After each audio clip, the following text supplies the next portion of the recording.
early on, when they didn't have money growing up, the thing that you wanted was money because you never had it. You go after it and you work hard. My first probably 10, 15 years, I was missing out on a lot of things. I was working 12, 16-hour days, 6 days a week, working hard, chasing the money, and then all of a sudden shift right away as soon as you can to start wanting to help people make money and help change their lives and focus on that.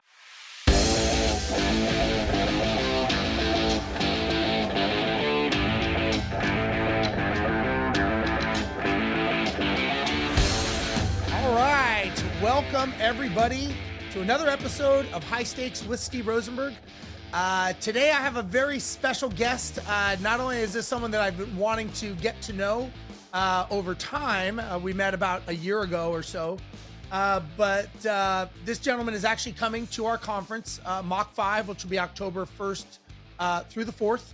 And he is going to be one of the main keynote speakers at the conference. Mr. Tony Flattum. So Tony, first of all, good to see you, brother. And thanks for being here today, man. Yeah, thank you, man. Thanks for having me. I really appreciate it. Looking forward to this one.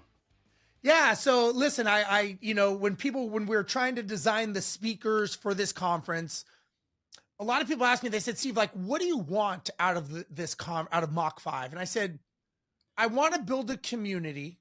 So I want to plant that flag. I'm not looking to do a pitch fest. I'm not looking to just sell people stuff. I want to sell them on the idea that they can have a better life and that there's people out there that have gone through similar struggles and have walked through the other side. And so part of that was, I said, I want to have real operators that actually have done it and that have had tough times, tough journeys.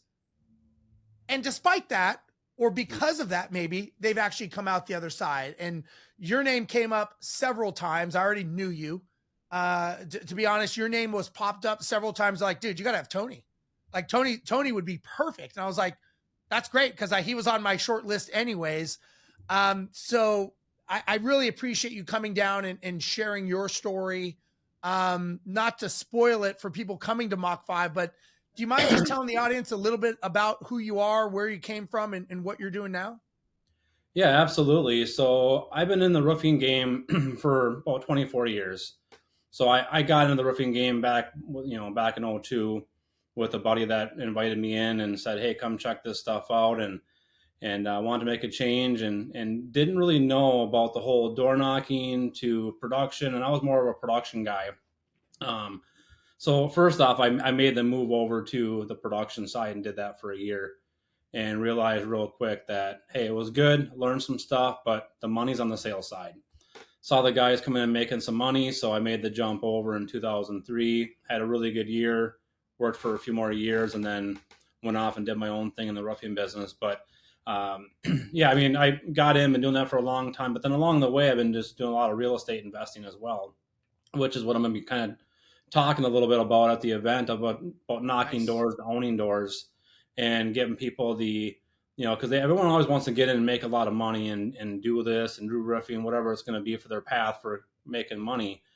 But it always seems like everyone makes some money and then they spend it, and they don't like be disciplined, or at least be patient and wait and invest that money into real estate, which can pay you back to then buy the things that you want to buy then with real estate. So I really want to help. That's what my talk's always been about too, is just really helping people like get into the right vehicle, make some money, buy some real estate, show some deals on how it can change your life, and then help them along that way. So Yeah, it's funny. I am a big proponent of real estate. I had my property management company and we built it and sold it to venture capital.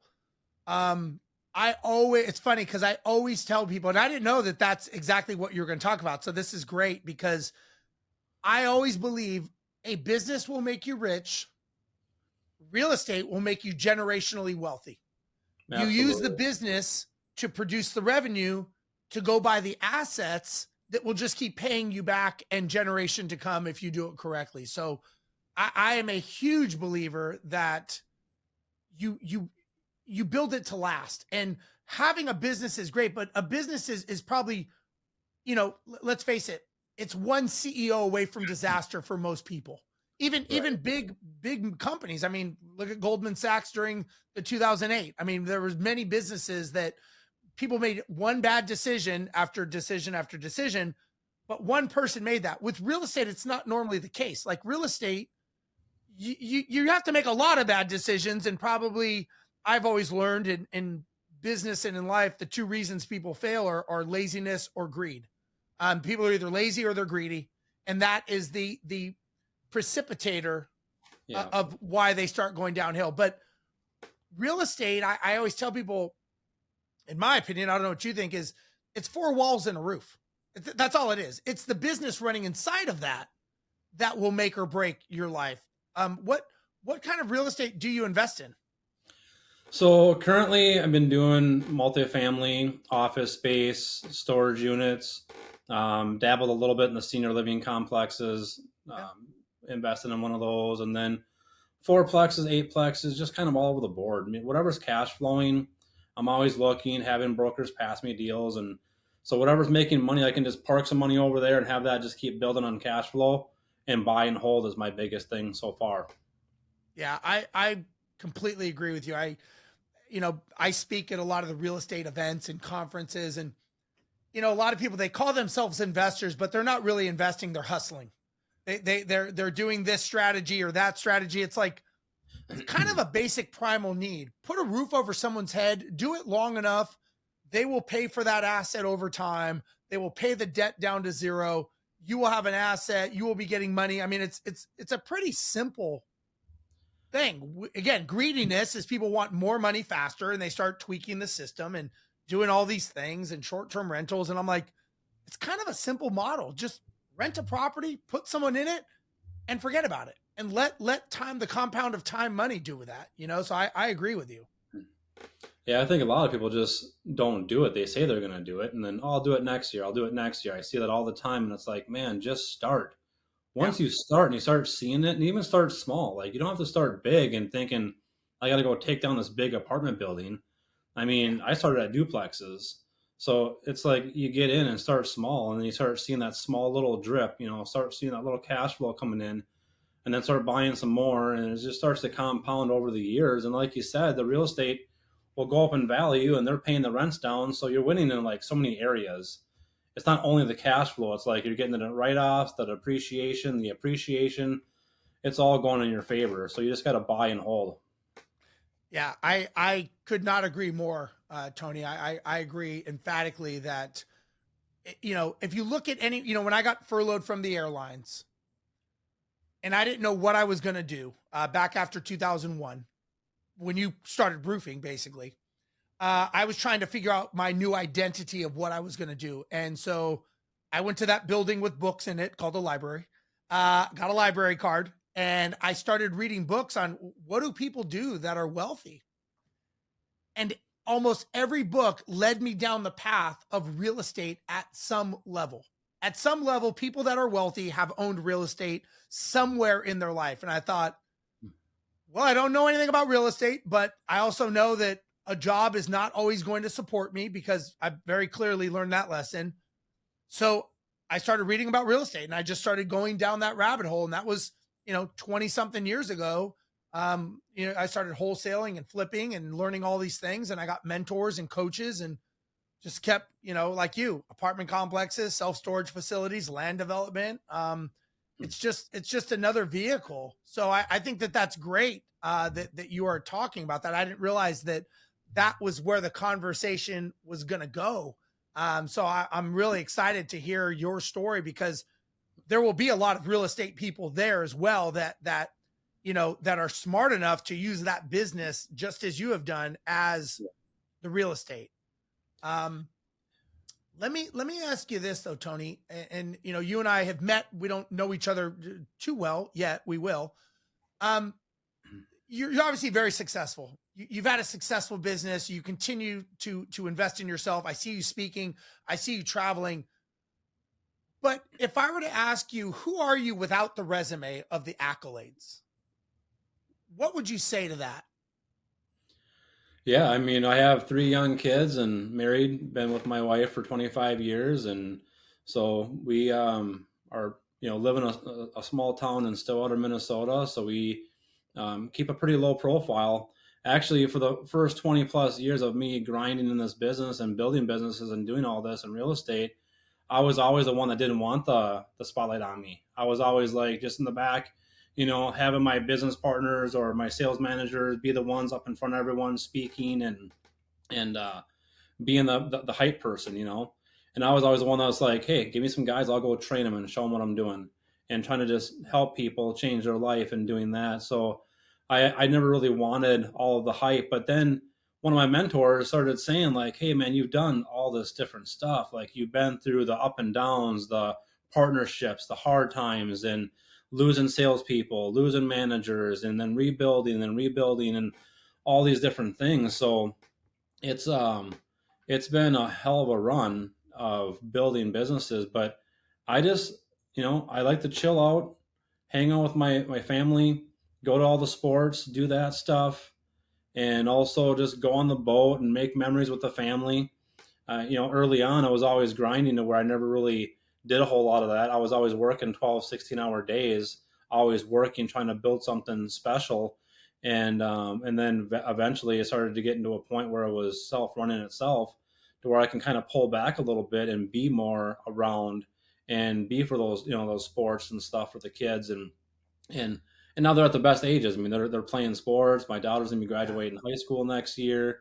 My son's 15. My other son's 11. So they're playing sports, and it's just cool times to be able to be around when I'm home, enjoying the moments and just family life. And then my mom, hang with her and take care of her.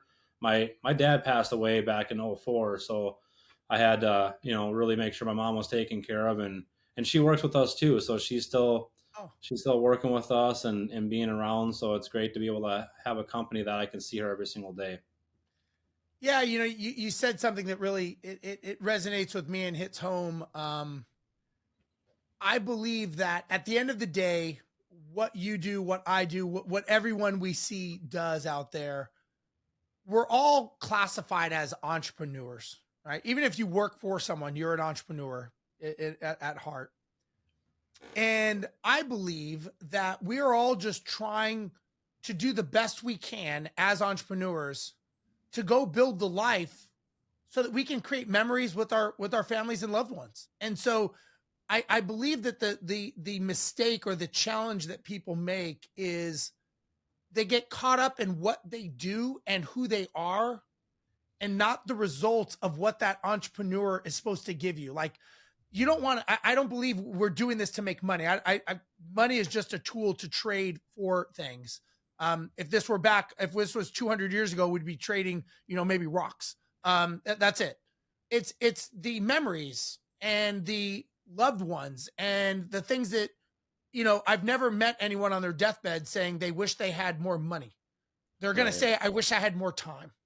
Yeah. And that is the one thing that is not renewable. And you're right. The memories that you have, sadly, and I don't know if you know my story, but I lost my son 2 years ago in a motorcycle accident, and he was 19. And I always tell people that, my son traveled to 20 countries. He lived an amazing life. I just didn't know it was going to be compressed in 19 years. I always focused on the fact that I wanted to make sure my son had an amazing life, or whatever. That was just something inside of me, because when I got that knock on the door at 10:30 at night, all those memories stopped at that was it. They stopped at that moment.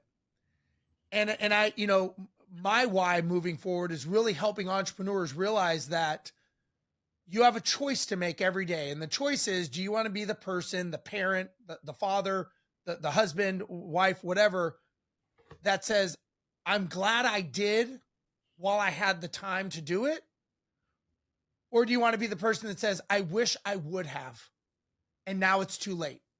And that's Yeah. the only choice we get to make, because it has nothing to do with money. So I commend you for doing that, is my point, that you're doing those things. And again, we haven't talked about this, but I think it's very interesting and very commendable that you're doing that, because, as you know, not a lot of people do that. And not a lot of people take that time to focus on what's important. So yeah, I think that's great, Tony. Good job, man. Yeah, and it's just one of those things too, where it's like, yeah, I mean, early on, when I didn't have money growing up, the thing that you wanted was money because you never had it. Yeah.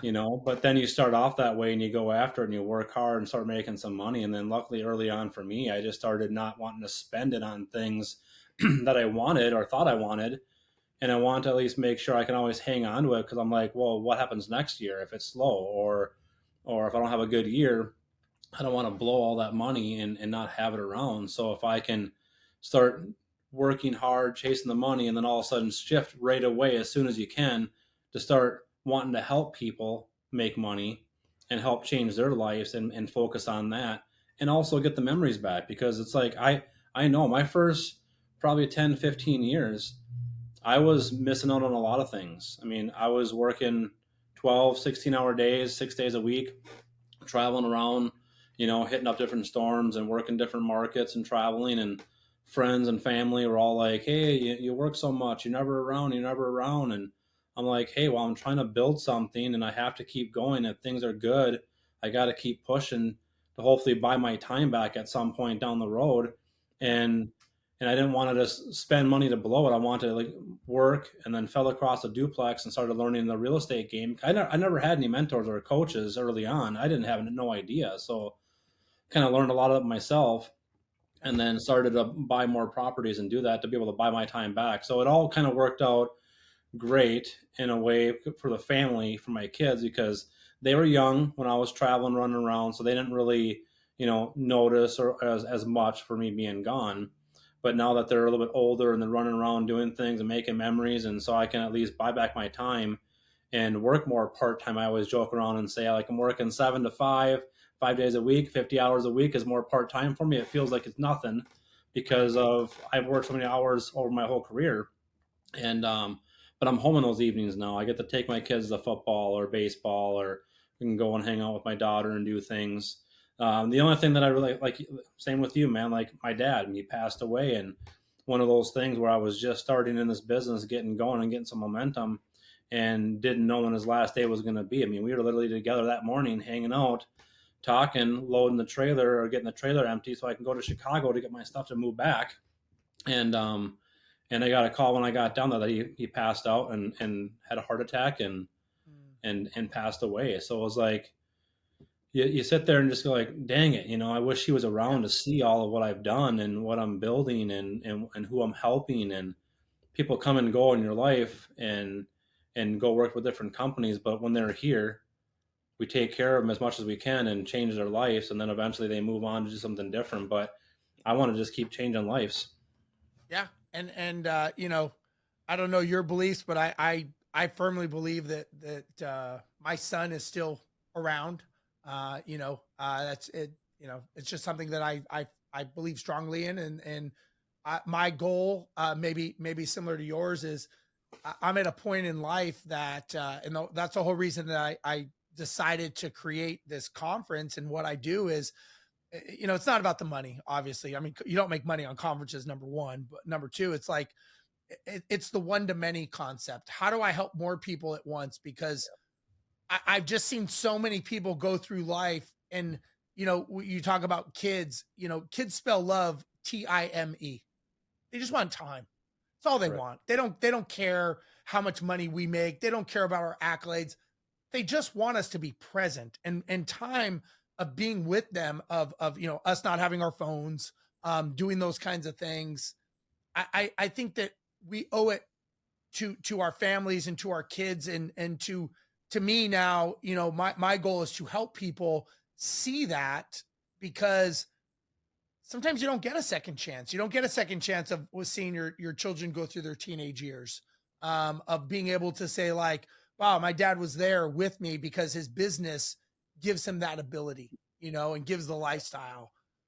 What was there something that changed for you? Because you said that you liked being behind the scenes, and I see you speak and you do a lot of that now. What was the change point for you? Yeah, it was literally, I mean, I was at a few masterminds and I was always down there learning, keep learning from myself to bring back to my team to keep growing our team and changing lives. So I was always big on bringing my friends and family and people that I know and their friends and family into the business and helping them and show them what changed my life and what we needed to do to get out there and help customers and put that first of helping customers, and the commissions will come later, like, Right. and not chase the money and only knock on doors and thinking for a commission check, you know, put service over sales and just go in there and do the right thing. And I wanted to do that for my own staff. And so I was doing that and building a great company with my people.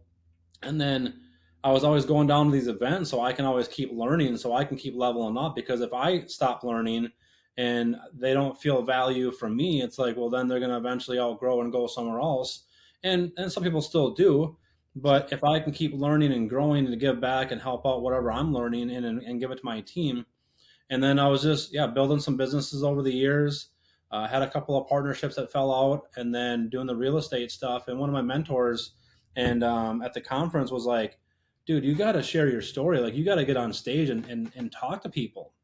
And I'm like, man, my whole life I would avoid public speaking, getting on stages, doing a podcast. Like, I just didn't want to ever be in the highlight, or the spotlight like that, because I just didn't want everyone staring at me. Like, it was uncomfortable. Like, I just didn't want to do it. And but then over time of growing the company, like, I've already was in front of my staff and doing Sure. more meetings along the way, so I was getting more and more comfortable. And then when they sat there and said, hey, it's not about you being up there and sounding the best and not screwing up or whatever else, it's you sharing your story that can help other people Yeah. that might be stuck or going through what you went through for your partnership split ups and rebuilding 3 different brands and real estate, where now you're sitting, in a pretty good situation to where I can really take off and do whatever I want and not have to worry about being at work every single day, or I could be with the family, I can travel. And because of the passive income of real estate that I've built over the years, and I want to share that with more people. And he pretty much just said, you're going on stage. Like, I'm throwing in my stage. I'm running an event with 200 people. It's all roofers, so I mean, it'll be right in your wheelhouse, Sure. and you can get up there and just tell your story.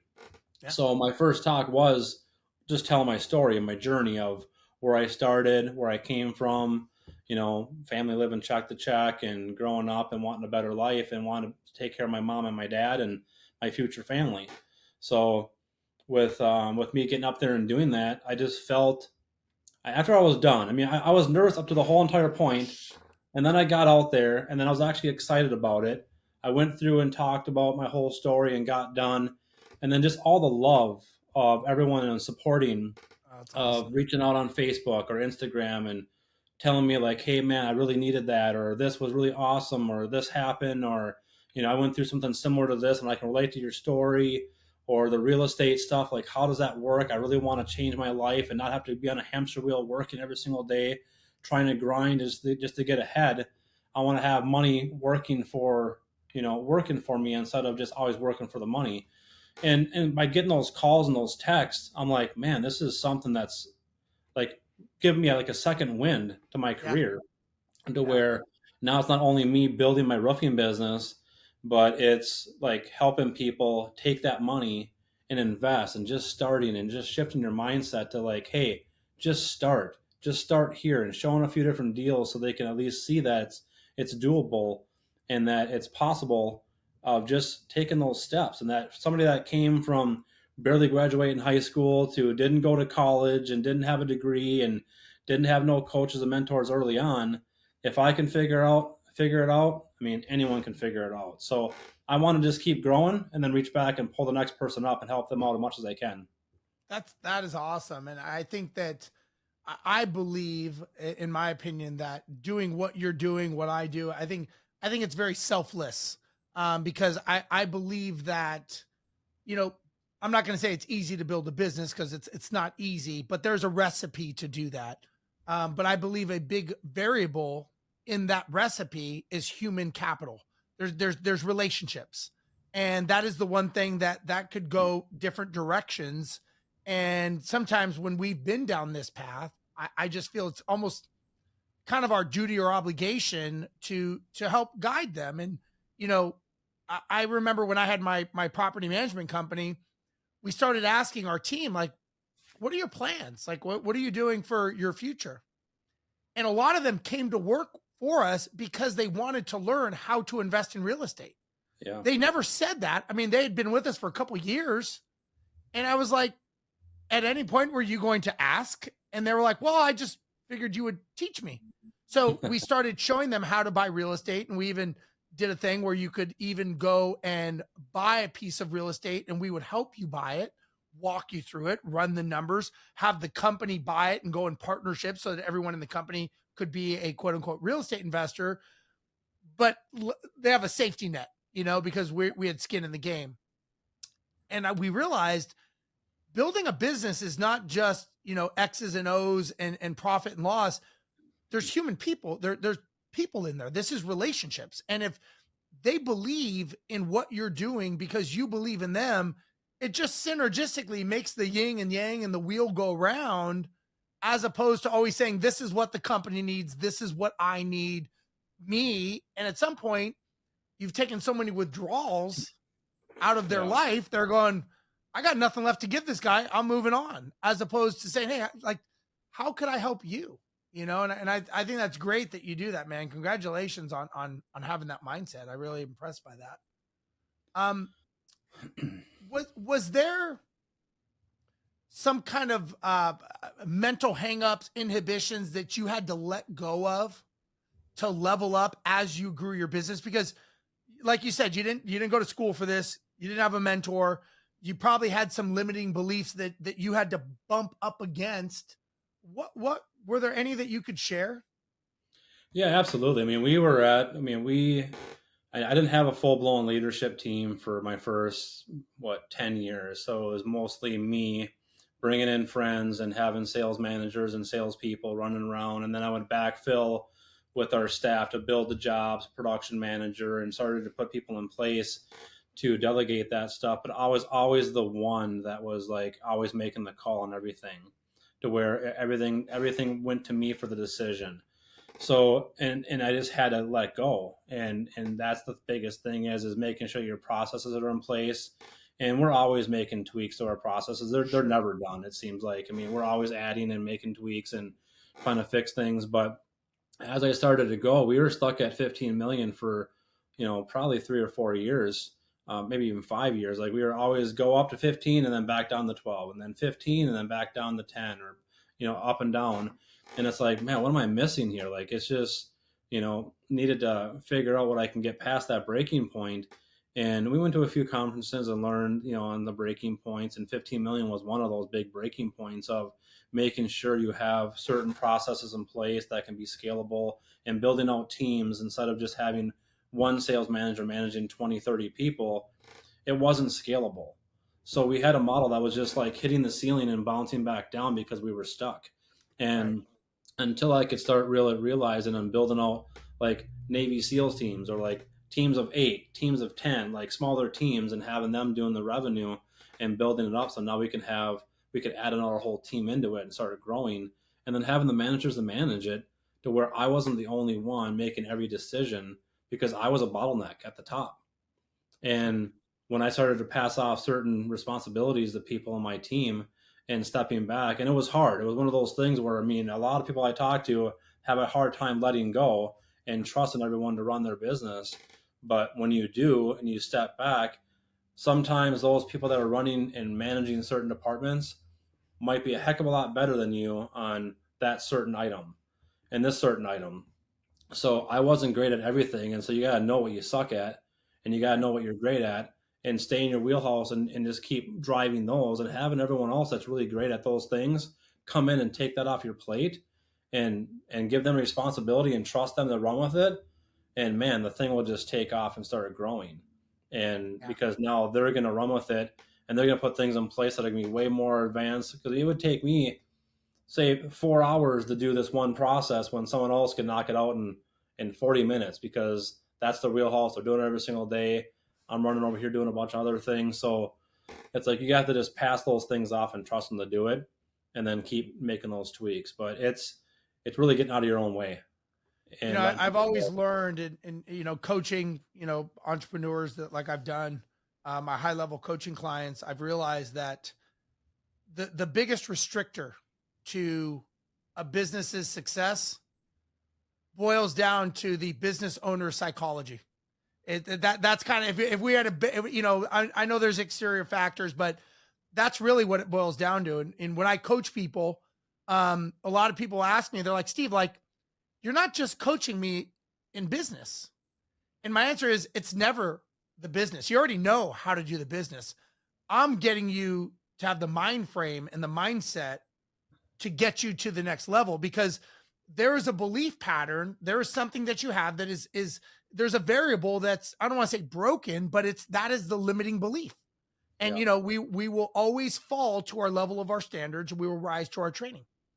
Is there some type of belief that you used to have, that you used to think success was, that now you realize was not correct?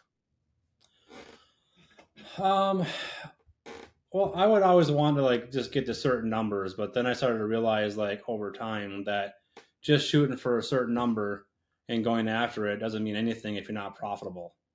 So you have to at least make sure that you're shooting for certain goals and certain numbers, but then making sure your business is tight everywhere. And we've had plenty of moments where we overspent here, overspent there, made some errors. Like we made a lot of errors and learned a lot of things along the way. But I mean, yeah, it's not about always doing big revenue. It's about making sure you're profitable and bottom line, and then taking care of your people.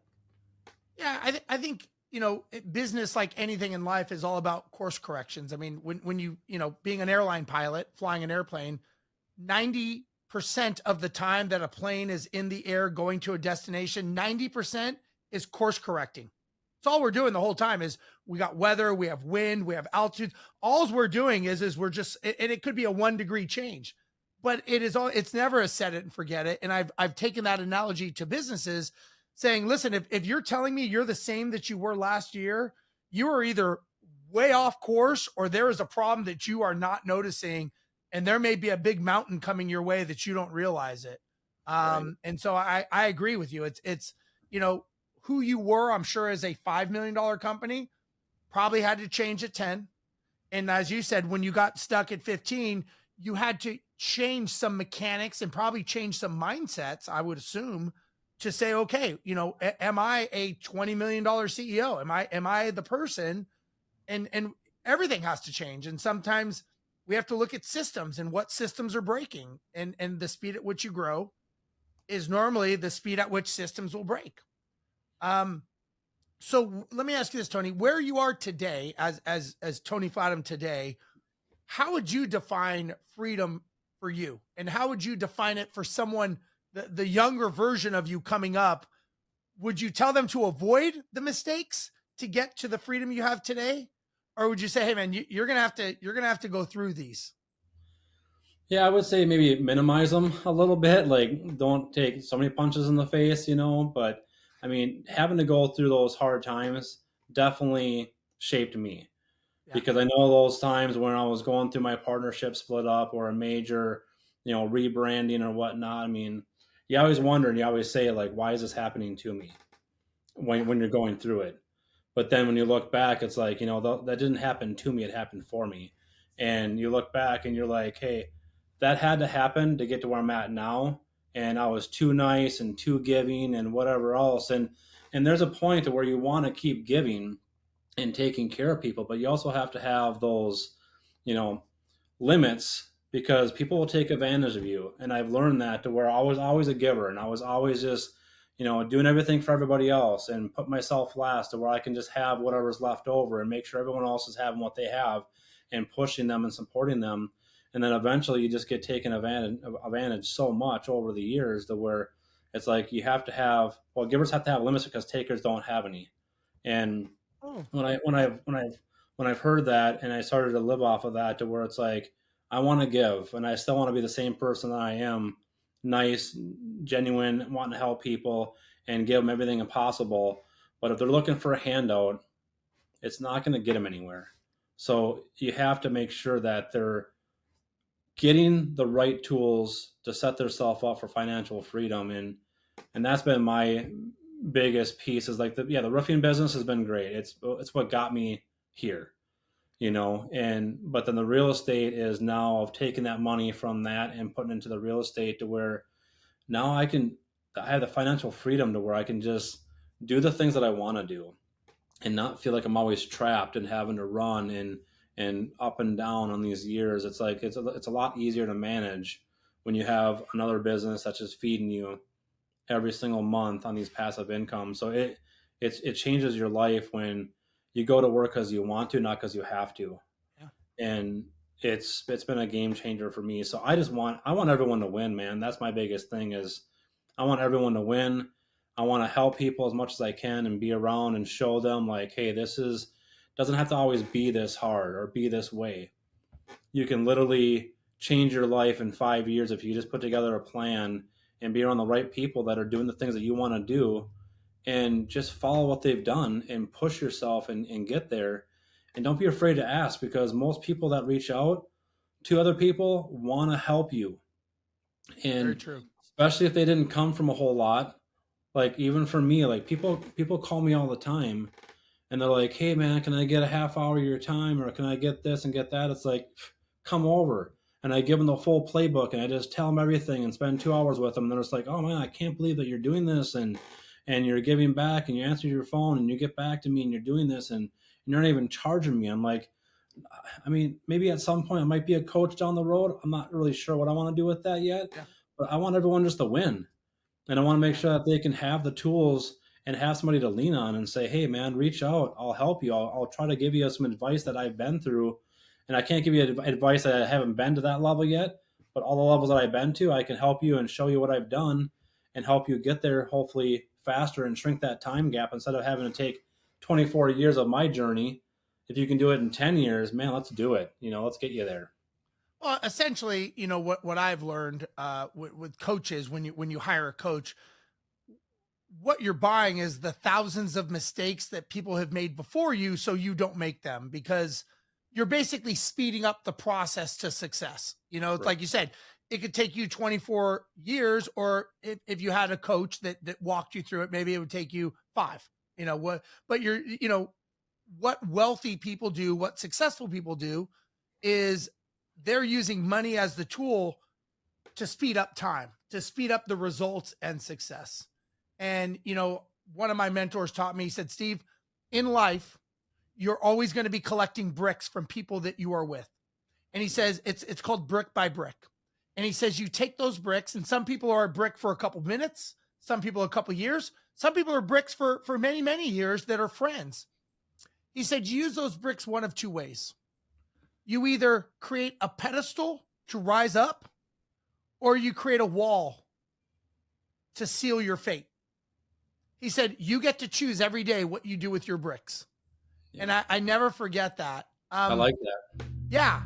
When you said that, let me ask you this. Is there anything, do you have a regret as you've been coming up that, where you are today that maybe you're still working on letting go of? Yeah, I would say probably,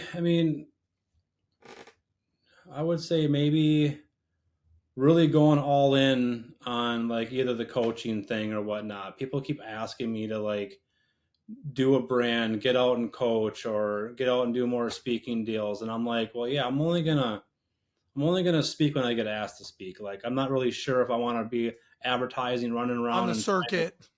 yeah, and running around and spending all my time. I'm literally just trying to buy my time back and be around more to where I still want to be able to out there and network with people and doing that.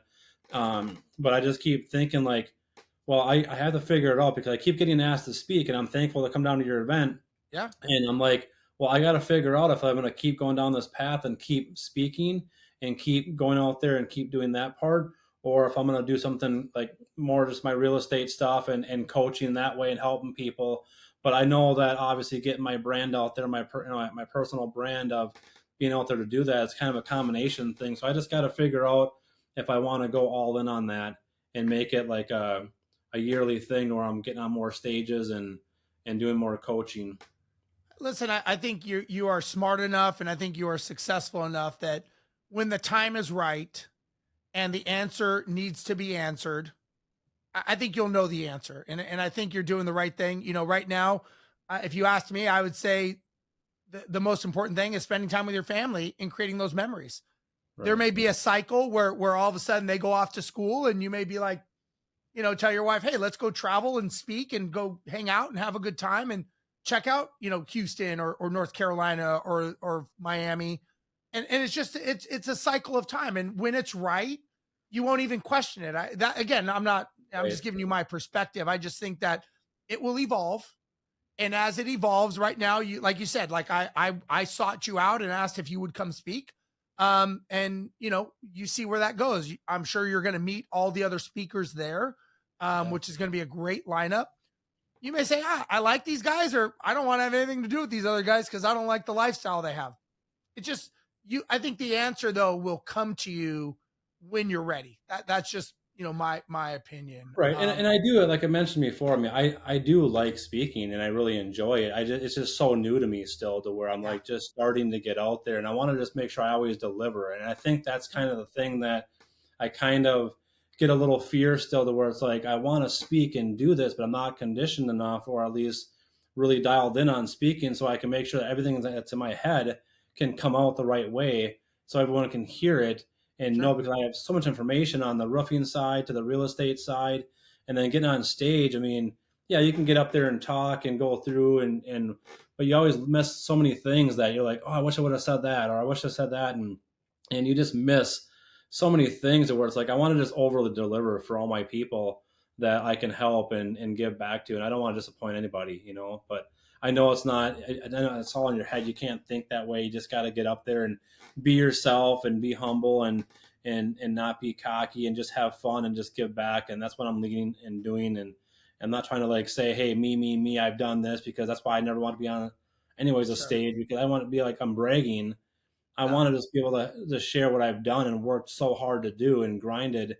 And it was all earned, not to, I mean, I didn't get everything handed to me. It was all earned and deserved. So I don't want to be like, hey, I did this, I did that, I'm Look special. at It's like, me.